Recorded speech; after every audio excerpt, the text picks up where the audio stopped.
This story is titled, Wife Let Her Friends Disrespect Me. You Deserve Better, and He is Out of Your League. They smirked and she went along. So I left. But now she's watching me build a new life without her, and she is desperate for a second chance. Hey everyone! Before we jump into today's video, I need your help. We've noticed the channel is losing some traction, and subscribing is one of the best ways you can support us. It's quick, free, and it helps us keep bringing you awesome content. Your support means the world. Let's keep this channel growing together. Thanks so much. Now let's start the video. But I already moved on. I, 37 male, fought for my self-respect and divorced my wife of 6 years, Emma, 34 male, because she let her friends disrespect me. They made fun of me and she watched. The worst part? She enjoyed it. Everyone around me has been on my back, calling me crazy and impulsive for taking it so far for a silly reason. Maybe it's silly for them, but my self-respect is a big fucking deal for me. Let me give you guys some background. I grew up with 3 older brothers in a household where respect was everything. My dad was a retired army sergeant who taught us that a man's word and his honor were all he truly had in this world. When I was 10, I remember my dad pulling me aside after some kid at school had pushed me around. He didn't tell me to fight back. He told me something I never forgot. Jack, you teach people how to treat you. If you let them step on you once, they'll do it forever. I wasn't born with a silver spoon in my mouth. I worked my ass off to get where I am, putting myself through college while working nights as a bouncer at this sketchy bar downtown. Standing at 6 feet 2 inches with a naturally broad build, thanks to my old man's genes, I was perfect for the job. Dealing with drunk assholes trying to start fights every weekend taught me a lot about setting boundaries with people. After graduating, I landed an entry-level position at a financial advising firm, then grinded for 12 years to make senior advisor. I built my client portfolio through pure hustle, cold calls, networking events, staying late when everyone else went home. Nothing was handed to me. I built everything I have through sweat and determination. My brothers all went into different fields. One's a cop, another's in the military like Dad, and the oldest runs his own construction business. We're all cut from the same cloth, though. Straightforward guys who don't take shit from anyone. That's why what happened with Emma hit me so hard. It went against everything I was raised to believe about how a man should be treated, especially by his wife. I met Emma at a mutual friend's wedding. She was gorgeous. This stunning brunette with bright green eyes that could stop traffic. Way out of my league looks-wise, but we connected immediately. She was smart, worked as a marketing executive for a cosmetics company, and seemed to appreciate my straightforward nature. When other guys were playing games and putting on fake personas to impress her, I just told her exactly who I was. 6 months later, I proposed. The first year of marriage was fucking perfect. We bought a modest but nice house in a good neighborhood, traveled to Mexico and the Bahamas, and talked about starting a family in the near future. Then I met her college friends. She had this very close group of girlfriends from college. From the start, I had a feeling they didn't like me, but I shrugged it off. Who cares what my wife's friends think? They weren't important to me. But right from the first time she introduced me to them at this fancy brunch spot downtown, I felt this cold vibe. They tried to be sweet, but one could easily see through their act. The awkward silence and side glances said a lot. So, Jack, what is it that you do again? One of them asked with this fake smile. I'm a financial advisor, I replied. Oh, interesting, she said, in a tone that clearly meant the opposite. Like, you help people with their 401ks and stuff? She giggled, like it was the most boring job in the world. Among other things, I said, trying to keep it civil. I help high-net-worth individuals manage their investment portfolios and develop long-term wealth strategies. Sounds technical, another one chimed in, before immediately turning to Emma. Remember that guy Alicia dated last year? The one who managed that hedge fund? What was his name again? And just like that, I was excluded from the conversation. Emma didn't even notice. Or if she did, she didn't care. Initially, I brushed it off thinking I was overthinking. Or maybe they needed time to get along. But it was those subtle hints that said out loud that I was unwanted. They'd cut me off in conversations and move the talks to the other direction of what I said. If I cracked a joke, they exchanged glances and smirked. They'd make inside jokes at my expense. Jokes Emma never bothered to explain. Once, one of them outright asked Emma right in front of me, "How did you end up with him?" Emma just laughed and said, "Oh, he grows on you." Like I was some kind of fungus. I asked what that was supposed to mean, and they changed the topic. I felt like a fucking outsider in my own relationship. The worst part? She never stood up for me, not once. Later, when I confronted Emma in the car ride home, she brushed it off as a joke. "Babe, you're being way too sensitive," she said, rolling her eyes. That's just how they are. They tease everyone. Did you see how they treated me? I asked. They acted like I wasn't even there. You're exaggerating. They were just being silly. Don't take it so personally. But I couldn't shake the feeling that there was something more going on. Eventually, I stopped tagging along when she went out with them. I'd make up excuses about work or needing to hit the gym, but sometimes they would show up at our place for wine nights, or before they all went out clubbing, and I couldn't avoid them. Though I didn't talk to them except for pleasantries, their presence fucked with my mind. There were so many times when I asked Emma why her friends were so cold towards me. Usually, she would brush it off, but once after a few too many glasses of wine, she confessed that her friends thought she deserved better, that I was not successful enough, and maybe she was settling with me. Also, I didn't have the right connections, she said. My friends look up to me as a smart and confident woman, and they had expected I would marry some CEO or executive. I remember sitting there, stunned, as she kept talking like what she was saying wasn't driving a knife into my chest. Vanessa especially thinks I could have done better. Her husband makes 7 figures, and they just bought that house in the Hamptons and she trailed off, finally noticing my expression. Her words made me ask why she even married me, or if she thought so too. She backpedaled hard, eyes wide, suddenly realizing what she'd admitted. No, that's not what I think. I'm just telling you what they said. I married you because I love you. I don't care about all that superficial stuff. She assured me that she married for love, and she was happy and content. I wanted to believe her, but the seed of doubt was planted. Still, that was the only worrisome part of our marriage. If you remove her friends from the equation, we had an amazing life. I'd come home from work, hit the home gym I built in our garage. Staying fit has always been important to me, and then we'd spend quality time together. Weekends were for hiking or trying new restaurants. We didn't have any major fights apart from the ones that popped up due to her friends. It feels like she becomes a different person in front of them. Usually she's kind and considerate, but with them she becomes feisty and savage. All her friends are this way. Maybe she tries to fit in. I tried to understand that. Everyone wants to belong, but at what cost? Anyways, the breaking point was their group chat. Around 5 months back, her laptop crashed, and she used mine for a while. She logged into WhatsApp on my computer but forgot to log out. A few days later, I opened the app and realized it was her account. I was about to close it when messages started syncing. Hundreds of them. And you know, there's no way you could stop the sync. I intended to log out, but my name popped up multiple times in a group chat sync, and I could see through the preview. Curiosity got the best of me, and I opened the chat. What I saw, man, I can still feel that pit in my stomach thinking about it. It was worse than I ever imagined. She wasn't just tolerating their trash talk. She was enjoying it. The group was called Boss Babes. There were 5 of them, including Emma. They talked daily, sharing everything from work gossip to relationship details. I scrolled back a bit to get context, and what I found made me sick. There's one friend named Vanessa. She's the meanest of all. She married a hedge fund manager a year back and brags nonstop about the money, the holidays, and gifts.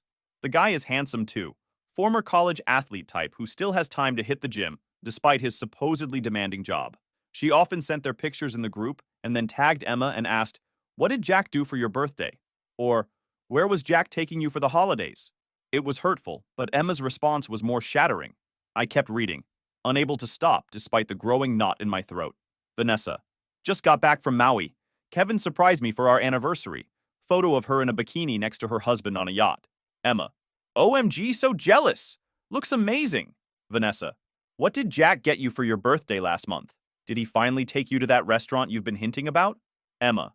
Lol, no. He got me flowers and cooked dinner. It was sweet, I guess. Vanessa. Flowers and dinner at home? That's it? Girl. Then another friend chimed in. Stephanie. I swear, sometimes I wonder, what were you even thinking when you decided to marry him? And Emma responded, I wonder that too, lol. I felt like I'd been punched in the gut. This was my wife, the woman who just last night had curled up next to me on the couch, who told me she loved me before we went to sleep. The conversation continued. Ashley. He's so boring, he doesn't even surprise you with weekend getaways like Kevin does for Vanessa. To which Emma replied, Huh? Vanessa.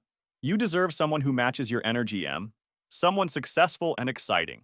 Not Mr. Financial Planner who thinks a wild night is trying a new IPA at the local brewery, LMAO. Emma. Stop. They egged on, laughing at my expense like I was some clueless fool. The worst part was seeing how easily Emma joined in. In some messages, she'd defend me a little. He's really good with money though, or he's sweet in his own way. But it felt like she was talking about a pet. not her husband. One of them even suggested she find someone on the side, someone more exciting. Emma's response was, "You bet!" followed by a winky face. I felt sick to my guts. I was shaking. This wasn't just mean-spirited gossip. It was hurtful. I exported the whole chat into my mailbox and saved it on my laptop. I've never been the type of guy to let people walk all over me. In the gym, at work, anywhere, I stand my ground. But here I was, letting my own wife and her friends treat me like I was nothing. Not anymore. I kept digging, looking for any evidence that she might have actually cheated.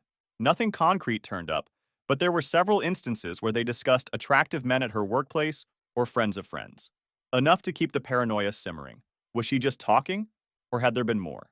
I didn't explode. I just sat there processing. It hit me like a ton of bricks. The woman I loved, the woman I built a life with, had been making a joke out of me for years. And I was a fool to think we had a great marriage. I scanned through her inbox but didn't find anything else. Her chat with her mom also had nothing in it. In fact, to her mom, she painted our marriage as perfect. I wondered which version was the lie. When she got home that evening, I was sitting in the living room, my laptop open on the coffee table. She came in smiling, dropped her purse on the counter, and leaned in to kiss me like any normal day. I turned my face away. "What's wrong?" she asked, immediately sensing the tension. I gestured to the laptop. "You forgot to log out of WhatsApp on my computer." She froze and then panicked, her face draining of color as realization dawned. "Jack, how much did you read?" "Enough," I said quietly.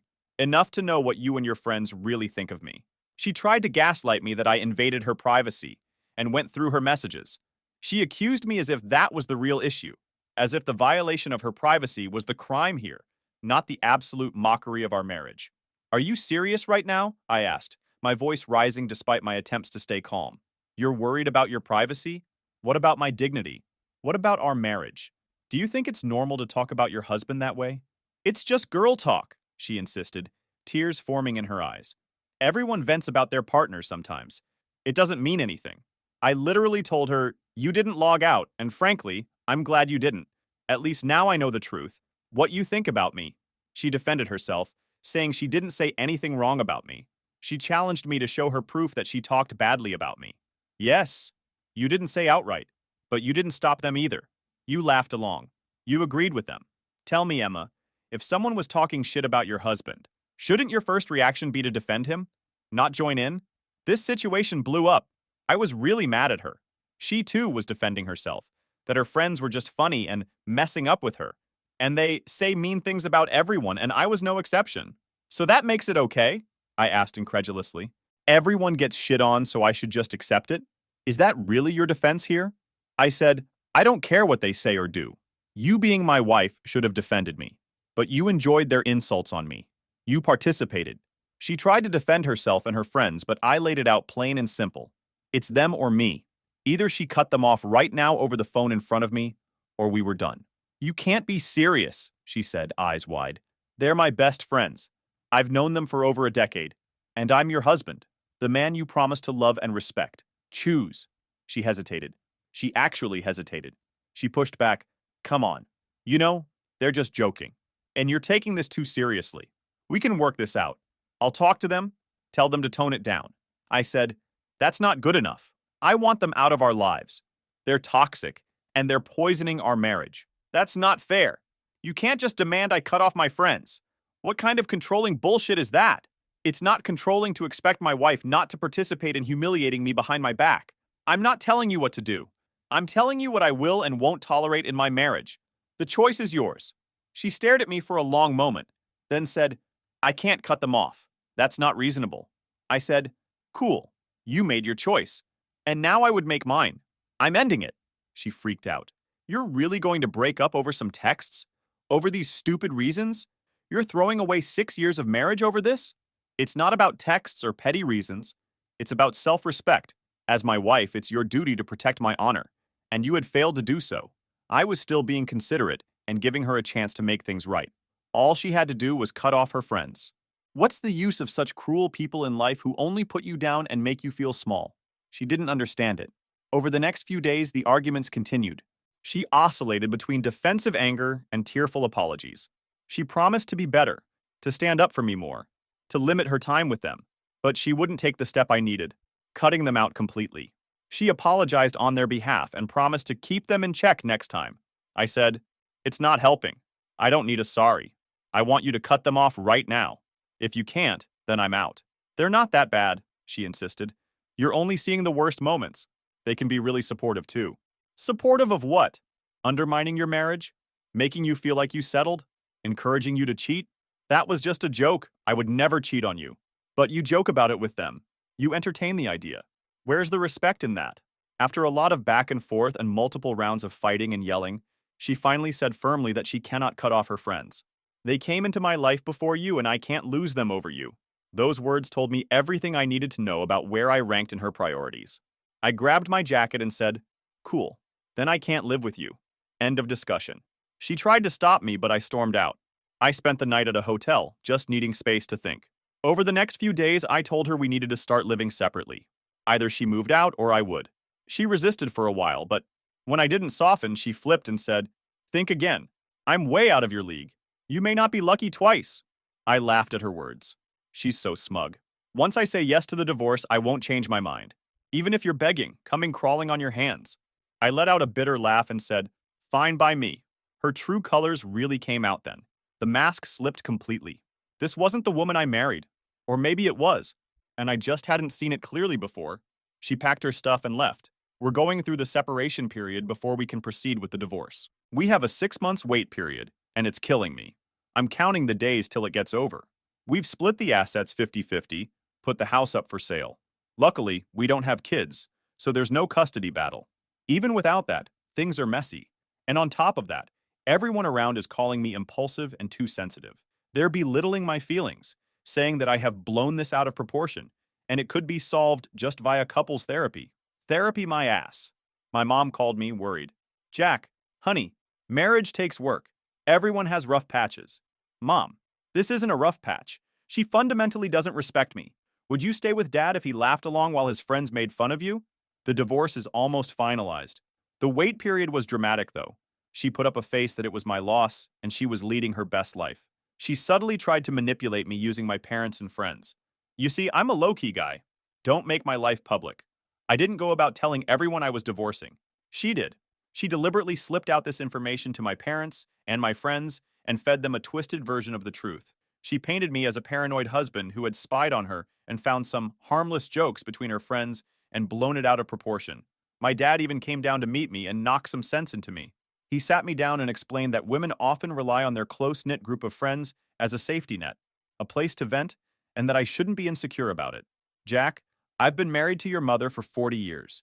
You think she doesn't complain about me to her friends? That's just what women do." "Dad, this isn't normal venting. Let me show you." He said I was acting impulsively and throwing away a marriage over what he assumed was just meaningless gossip. I let him speak his piece, and then without a word, I pulled out my laptop and showed him the messages. The moment he started reading, his expression changed. I watched as his face went from skepticism to shock to anger. He was utterly speechless. He saw firsthand that it wasn't just lighthearted teasing, but outright mockery, pure, unfiltered insults. Emma was not just allowing it, but actively encouraging it. After a long pause, he just got it now. He didn't apologize outright, but the way he patted my shoulder and simply said, "Do what you have to do, son," made me realize that my silence on the topic was making me the bad guy. Now I understood why everyone called me impulsive. "I raised you boys to stand up for yourselves," he added. "I'd be disappointed if you stayed in a situation like this." That meant everything to me. My dad had always been my role model for what a man should be: strong, fair, and unwavering in his principles. When she told everyone about our divorce, my parents and some close friends tried to talk to me, but I didn't indulge. Hence, most of them believed her version of the story. Naturally. So anyway, I managed to sell the house at a great price. The market was hot, and we made a decent profit. We divided the assets evenly. To my surprise, she didn't fight me on this. Her pride wouldn't allow it. I was more than happy with her approach because I just wanted everything over with ASAP. She had moved in with one of her friends and wasted no time putting up an act of a carefree, exciting life on social media. Her posts were flooded with pictures and videos of her partying, traveling, and living her best life. I knew exactly what she was doing. She wanted me to see it, to feel like I had lost something irreplaceable. She wanted to make me feel jealous. One night, after a few drinks, my buddy Mark showed me her Instagram. She was at some rooftop bar in Manhattan, cocktail in hand, surrounded by a group of guys in expensive suits. She's really trying to show you what you're missing, huh? Mark said. I studied the photo for a minute. In the past, it might have hurt, but now, I just felt sorry for her. The forced smile, the carefully posed shot, the desperate need for validation. It all seemed so transparent. You know what's funny? I told Mark. She looks miserable. But instead of wallowing, I moved on. I redirected my energy into rebuilding myself. I hit the gym harder than ever before, dropping from 22% body fat to 14% in just a few months. I wasn't just looking better, I was feeling stronger, more confident, more in control. I also started a side business in sports nutrition consulting that I had been meaning to launch for years, with no toxic influences holding me back. I got certified as a sports nutrition specialist, leveraging my background in finance to create comprehensive wellness plans that addressed both physical and financial health, a unique angle that really resonated with clients. I'm more focused and productive than ever. I spend my day at work, sweat at the gym, and come back home to work on my business. It's so fulfilling. For the first time in years, I feel like I'm truly living for myself, not trying to measure up to someone else's expectations. She couldn't bear to see I was doing so good without her. She started poking her nose back in my life. Actually, Emma and I had been in the middle of an IVF process before everything fell apart. We'd been trying naturally for a couple of years with no success, and had just started the medical route. Given the circumstances, I withdrew from the process, making it clear that I no longer consented to having a child with her. Simple and fair, right? This did not sit well with her. She had this twisted request that I should let her have my child despite the separation. Like, what the hell? I said no. Any sane person would have understood it. But she was entitled. She started blowing up first with texts, long paragraphs, and emotional appeals. Then came the calls. I had not blocked her yet, thinking we might have to communicate for the divorce. And she was cooperating until now. Jack, please. We've already gone through so much of the process. The doctor said my eggs are perfect, and we have a real chance. Don't take this away from me. Emma, we're getting divorced. Why would we bring a child into that situation? Because I'm running out of time. Do you know how hard it is to start over at my age? To find someone, build a relationship, get married again, and then try for a baby? I might miss my window completely. Her panic was real, but so was my resolve. I wasn't going to create a lifelong connection to someone who had betrayed my trust so deeply. When I ignored the texts and calls, she showed up on my doorstep. She looked disheveled, eyes puffy from crying, quite opposite to the glamorous life she showed off online. She pleaded, "Please, this is all I've ever wanted. I don't even need you to be involved. Just let me have this baby. I'll raise it alone. You won't have to do anything." I said, "I'm relieved we don't have children together. The separation would have been so difficult. It's easy this way. And you want to complicate it by having my child? I won't permit it." She still persisted, but I firmly said, "We are done. I want no connection to you now or in the future." She clutched my sleeves. Tears rolled down her face. She begged, "I know we didn't work out, but this is different. It's my dream. I've always wanted to be a mother. Please don't take this away from me." She was desperate, but I remained unmoved and asserted, "You're asking me to bring a child into this world, into a broken relationship. I won't do it. I refuse to have a child that links me to you for life." She sobbed harder and made all sorts of unrealistic promises. "I'll sign anything you want. No child support, no involvement. You won't even have to see them. I just need this." I shook my head. "My decision is final. I already informed the clinic to discard my sample. There's nothing left to discuss." I remember the look in her eyes, a mix of desperation, anger, and disbelief. She couldn't fathom that I would deny her something she wanted so badly. But that was the difference between us. She thought only of herself, while I was thinking of a potential child who would be born into a fractured situation. She stared at me for a long moment, searching my face for any sign of softness. I remained unmoved, and she finally left, wiping her tears.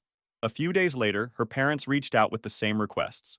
They assured me I wouldn't have any responsibility for the child. She would sign an official document that she would ask for no child support. But my answer remained the same. Absolutely not. I wanted no connection to her, and certainly not through a child. This is the final stretch before the divorce is finalized. I can see the finish line, and I'm counting down the days. Final update. It's been a while and life has fucking exploded in the best possible way. After everything that happened, I threw myself into my business, and it has paid off tremendously. I started my sports nutrition consulting as a side hustle primarily for amateur athletes, and now it has grown into a full-fledged company with 5 employees. I've expanded into personalized fitness programs, recovery techniques, and even a premium supplement line that's been featured in Men's Health and Sports Illustrated. I was able to scale it beyond my expectations, and now I run it full time. I quit my financial advising job a year ago and never looked back. The transition wasn't easy. There were plenty of late nights, uncertain moments, and financial stress as I built the business. But unlike my marriage, this was stress with purpose. Every obstacle I overcame made me stronger and moved me forward. I remember the day I landed my first professional athlete client, a linebacker for an NFL team who was recovering from knee surgery. He'd tried everything to get back to peak condition, but nothing was working. My program got him back on the field 3 weeks ahead of schedule, and the referrals started pouring in after that. Well, Emma's been watching it all. I never blocked her on social media, but don't follow her either. I know for sure that she looks up on my profile every now and then because I see her likes on my business achievement posts or gym progress pics. Sometimes she'll even leave a brief comment. Congratulations! Or, looking good.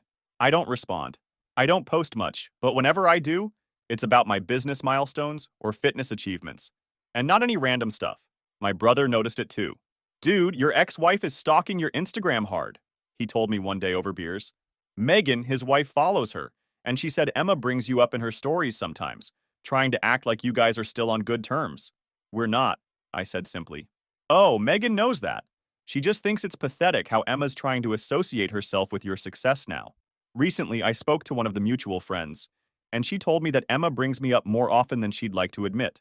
The same woman who smugly told me I would never find someone like her again, that I was lucky to have had her, is now silently stalking my every move. She asks about you every time we talk, the friend admitted. Wants to know if you're seeing anyone, how your business is doing, if you ever mention her. It's honestly getting weird. During the waiting period, and even few months after the divorce, she continued posting about her fun and colorful social life. But gradually it shifted. Her life has been anything but perfect. She enjoyed her carefree life for a while, but eventually she felt lonely. After all, her friends got engaged and married and prioritized their personal lives. The friend with which she moved in after the divorce also got engaged and asked Emma to move out. She chose them over me, and at last got left behind by her soulmate friends. Those cheerful group pictures with her so-called best friends had disappeared now. Instead, she's been posting cryptic stories about fake friends and how one bad apple can ruin the bunch. Even Vanessa, her bitchy friend who was married to the hedge fund manager? Yeah, turns out he was cheating on her with his assistant. Massive public scandal, divorce, the whole drama. Vanessa moved back to her hometown in disgrace. Karma's a bitch, huh? I heard through the grapevine that Emma tried to reconnect with Vanessa after that, thinking they could bond over being divorced. But Vanessa was too deep in her own problems to care about Emma's. The Boss Babes group chat apparently fell apart completely when one of the other women accused Stephanie of sleeping with her husband. The whole toxic circle imploded under the weight of its own bullshit. The best part was when the mutual friend let it slip to Emma that I'm dating another woman. It's true. I have found love again. Her name's Olivia, a former professional volleyball player turned physical therapist. She's 32, 5'10", athletic as hell, with this amazing smile that lights up a room. She's my business partner, smart, independent, and driven. We met through work when she approached me about collaborating on recovery protocols for athletes. It started as a professional relationship and naturally grew into something so deep and meaningful. She's nothing like Emma, and that's the best part. There are no mind games, no belittling, and cruel laughter at my expense. She respects me, supports me, and most importantly, she values me for who I am, not for what I can provide or how I compare to someone else's rich husband. With Olivia, everything feels real. When she compliments me, I know she means it. When we disagree, we talk it out like adults. There's no passive-aggressive bullshit, no running to friends to mock me behind my back. She moved in with me 3 months ago, and it's been fucking amazing. We work out together, collaborate on the business, and push each other to be better. She understands my drive because she has the same ambition herself. Last month, we opened a small performance center downtown, combining our expertise into a holistic approach to athletic development. The place has been packed since day one. When Emma found out about her, she lost it. She showed up at my gym unannounced while I was training a client, asking for a few minutes. She looked different and desperate. Well put together on the outside, but hollow-eyed and regretful. She started off by saying sorry. This was the first time she ever uttered that word, and it felt she meant it. Jack, can we talk privately, please? She asked, glancing nervously at my client, a college basketball player who was clearly uncomfortable with the situation. I excused myself for a moment and led Emma to the small office in the back. "What do you want, Emma?" "I'm working." She took a deep breath. "I've been doing a lot of thinking, and I need to apologize to you. I was wrong. So wrong about everything." She admitted that it was her mistake to prioritize her friends over me. She was guilty and remorseful. She spilled everything. How in the end, her friends all got busy with their own lives. Two of them had kids now and lost touch. Another had moved away for her husband's job. Their group got scattered. "We used to talk every day, and now I'm lucky if I get a text back once a week," she said, eyes downcast. "I sacrificed my marriage for people who dropped me the minute their lives changed." This was the primary reason she wanted to have kids with me, because her friends were having them and she didn't want to feel left out. She confessed that she wanted to fit into the girls' gang. These girls were the coolest ones in her college. Emma wanted to be a part of this group, hence did everything to fit in, and never stood up against them. "I was insecure," she admitted. "I always felt like I had to prove myself to them, like I wasn't good enough unless they approved of my life, and they never thought you were good enough for me. So I tried to see you through their eyes instead of my own." She said, "I never wanted to hurt you and didn't mean what I said in the chat. I just played along to be in their good books." I was like, "Exactly. You cared about them, their opinion, and not about my feelings. You made your choice, and I made mine. And we both are living by it." She wiped her tears and tried to fake excitement. "I'm so happy for your success. You're doing so well. I follow your business updates. Your body looks amazing too. You're absolutely ripped now. You're thriving. You look younger and more confident." I didn't melt, just nodded with a half smile. Then came the real reason for her visit. Emma had lost her marketing job 6 months ago during company downsizing. She'd been struggling to find something comparable, burning through her savings. Her new apartment had serious water damage from a burst pipe, and her insurance was giving her the runaround. "I've been staying at an Airbnb, but it's eating through what little money I have left," she explained, voice cracking. "My parents offered to let me move back home, but they're in Florida now, and there's no job market for me there," she meekly said. "Now that I've realized my mistakes and lost all my toxic friends, do we have a chance to try again?" I laughed at her question. She didn't call off her friends. They sidelined her, and when she had no one, she came to me as if I was the last choice. I smirked. "What about Olivia? You know about her, don't you?" She pretended to be surprised and then whispered, "You've only known her for a few months. Shouldn't be difficult to get her out of the picture. We had 6 years together, Jack." The audacity of this woman was unbelievable. After everything she'd done, she thought she could just waltz back into my life, because it was convenient for her now. I said it actually would be difficult, because you know what? I love her. She's an amazing woman. I wish I could say the same for you. Then she broke down completely. "Please, I need help. Even just temporarily. Let me stay at your place for a few weeks until my apartment is fixed. I don't have anywhere else to go." She was in tears, saying she lost everything. A happy married life. A chance to be a mother. Her career was stalling while mine was soaring. Even the men she had tried to date after me had all let her down. She confided that none of them were serious about a relationship, and that the few who were financially successful treated her like a trophy, not with the respect that she claimed she wanted now. The dating apps are horrible, Jack. Men just want one thing, and the decent ones don't want a woman in her mid-30s with nothing to show for it. I made a mistake. I threw away the one good man who treated me right. Her eyes were remorseful. She had finally realized what she had lost, that she had let go of the one person who genuinely loved her, for people who didn't care. The pain of realizing that she had thrown away something real for short-term validation from fake friends who abandoned her when she needed them. She grabbed my arm. "Please, I'll do anything. I can help with your business. I'm good at marketing, you know that. I can help you take it to the next level." Just then, there was a knock at the door.